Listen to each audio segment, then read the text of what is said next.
पुन्हा हे बघा, एक लक्षात ठेव, परत एकदा सांगतो, शरद पवारांची विचारधारा काय आहे हे त्यांनी आता शेवटच्या टप्प्यामध्ये दाखवलं. अख्खं घर तुटलं.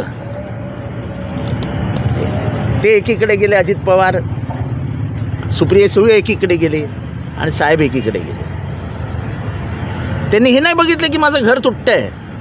त्यांनी सांगितलं मी जातीयवादी शक्तींबरोबर जाऊ शकत नाही. दिस इज थॉट. ही आयडिओलॉजी आहे. ही आयडिओलॉजी ते जन्म घेऊन जगले. एका क्षणापुरतं कोणाला तरी सांगायचं बरं जाऊया, बरं जाऊया. दररोज सकाळी 7 माणसं त्यांच्या घरी जाऊन बसायचे, चला BJPत जाऊया, चला BJPत जाऊया, चला BJPत जाऊया. त्यांना चहा पिऊन बरं विचार करतो. याला काय त्यांचा होकार नव्हता.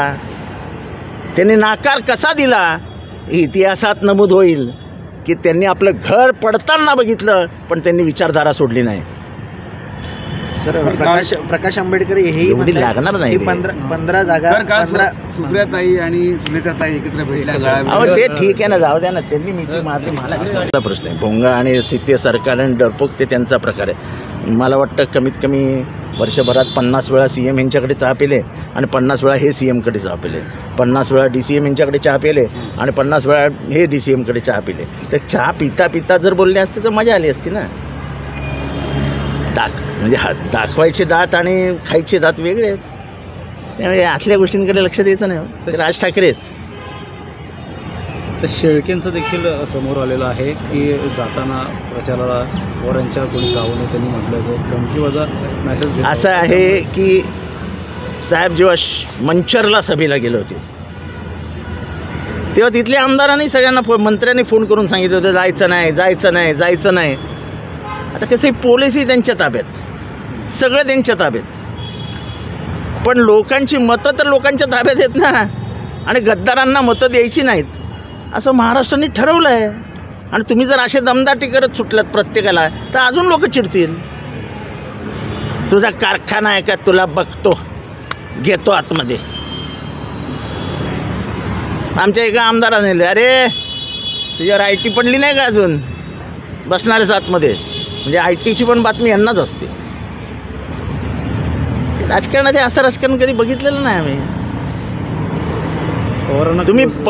तुम्ही ना राजकारणाच्या काही कथा ऐकायच्या असतील तर गडकरी साहेबांकडून ऐका की कसं मोकळेपणा असायचा राजकारणामध्ये. असे कोत्या मनाची राजकारणी नव्हते तेव्हा.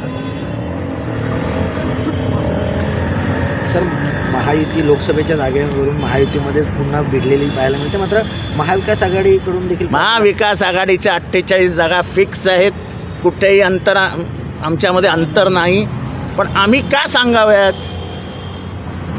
आज पहिल्यांदा कोणाच्या तरी तोंडातनं मी ऐकलं की महायुतीच्या सीटा वाटपामध्ये भांडण झालं आहे. नाही तर तुम्ही त्यांना विचारतच नव्हते, फक्त आम्हालाच विचारता. आमचं क्लोज आहे, क्लोज. सब एकदम परफेक्ट हो गया है. आम्ही कशाला लवकर जाहीर करू? प्रकाश आंबेडकरला तुम्ही पत्र लिहिलेलं भावनिक, त्यांनी देखील सांगितलं. आज भाषण करताना पुन्हा एकदा राष्ट्रवादीवर निशाणा साधला आहे. दोन्ही राष्ट्रवादी एकच आहेत, फक्त नाटक करतायत अशा प्रकारची टीका जी आहे ते त्यांनी केलेली आहे. त्यांना काय ते नाटक म्हणजे ते स्वतः नाटक कंपनी आहेत, स्वतःच मिमिक्री आर्टिस्ट आहेत. कोणाचीही नक्कल करू शकतात. म्हणजे आर्टिस्ट आहेत, जन्मजात आर्टिस्ट आहेत. आता स्वतःचा पक्ष वाढवायचा सोडून दुसऱ्याच्या पक्षात काय चालू आहे हे कशाला बघताय? आणि आम्ही खुलेआम सांगतोय की ह्या आमच्यातनं गेलेल्या कोणालाही दरवाजा उघडणार नाही. आमचे सगळे दरवाजे आम्ही बंद करून टाकलेत. अहो, ज्या माणसाने एका विचारासाठी, धर्मनिरपेक्ष भारताच्या विचारासाठी आपलं घर तुटताना बघितलं आणि सांगितलं मी विचार मागे घेणार नाही, मी त्याच विचारावर राहीन, माझं घर तुटलं तरी चालेल, तो माणूस परत कसा जाईल आणि परत कसा घेईल? त्यांची दररोजची विधानं बघताय ना शरद पवारांची. काल त्यांनी इशारा दिला की दादागिरी करू नका, माझं नाव शरद पवार आहे.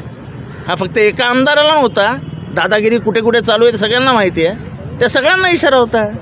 शरद पवार अत्यंत जिद्दीने महाराष्ट्र जिंकायचा या हेतूने बाहेर पडलेत. तेव्हा राज ठाकरेंनी आपला पक्ष बघावा, मोळी बांधली आहे का चोळी बांधली आहे आणि आपल्या पक्षापुरतं मर्यादित राहावं. शरद पवारांचं उंची आणि राज ठाकरे म्हणजे फारच.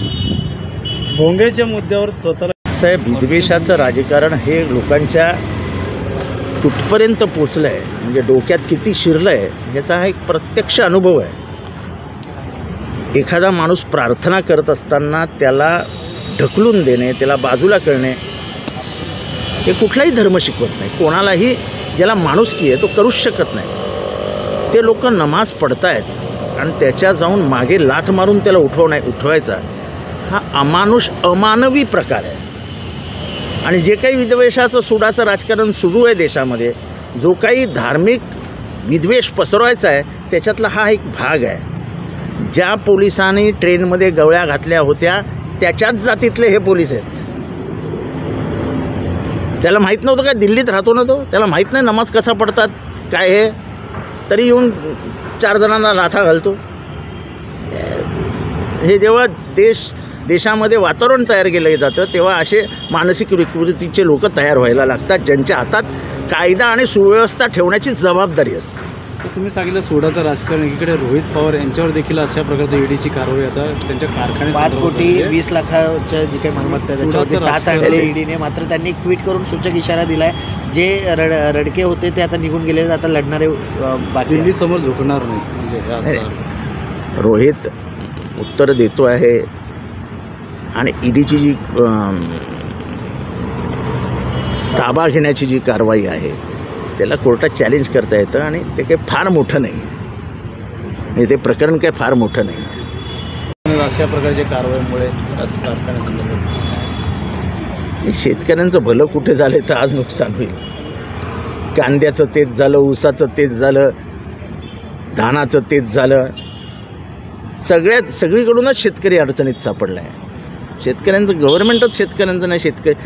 हे गव्हर्नमेंट फक्त बिल्डर्सचं आहे.